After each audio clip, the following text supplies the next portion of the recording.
becoming a leader in the ANC was a ticket to wealth. Sure. Those who were in government were stealing money.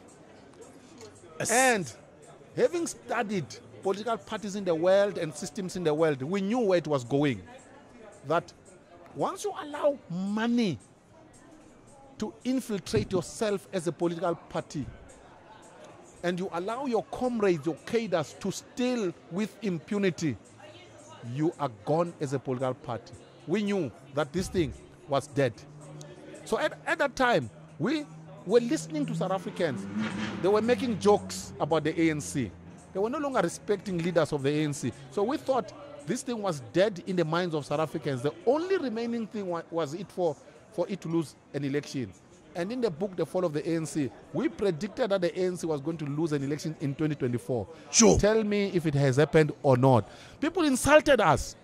They insulted me wherever I went. People were insulting me, and others were telling me I'm mad, I smoked dagga. But tell me if we're right or if we're wrong. Number one, yes, I was a member of the ANC. I was a SASCO activist. I was actually a leader of SASCO. I was a member of the ANC Youth League. I was a member of the ANC when I was a university student and so on. But the most important thing is this. I got into the ANC via student activism, SASCO. And there is something I will never forget about SASCO. At least my SASCO during that time. They taught us to think critically. It is one of those organs of the ANC that encouraged critical thinking. The other was the South African Communist Party, used to encourage critical thinking. So in the traditions of critical thinking, at some point, and now I was educated and I'm working, I realized that there is absolutely no way that I can outsource my thinking to a collective called the African National Congress. I said, you know what? I have brains. I read books. I know what's going on in the world. I'm educated. I can actually feed my children without me being done any favor by anybody. Even now, for the past 15, 20 years, I have been self-employed, by the way. I employ myself. So why must I be afraid that someone is going to affect the life of my children if I can create work for myself? To be educated means exactly that. The thing called civil society elsewhere in the world is a group of educated people who can survive without receiving favors from those who occupy government offices.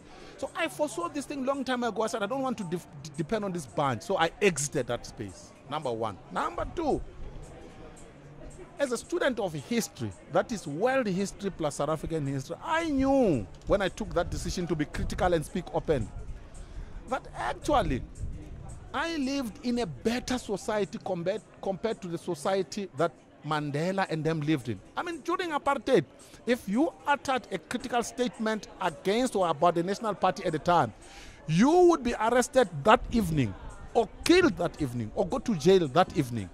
But under democracy, no, it doesn't happen that way.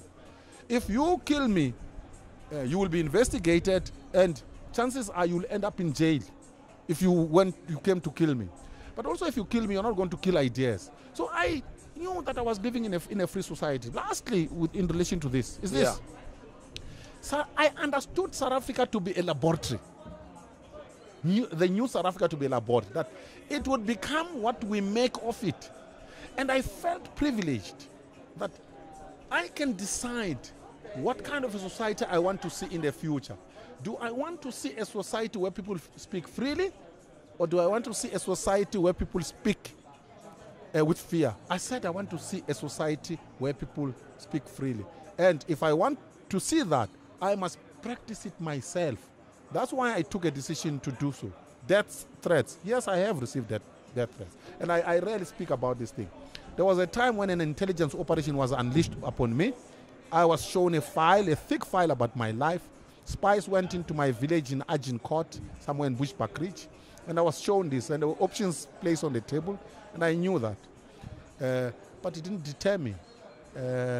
Look, I was not brought to this earth by those who hate me.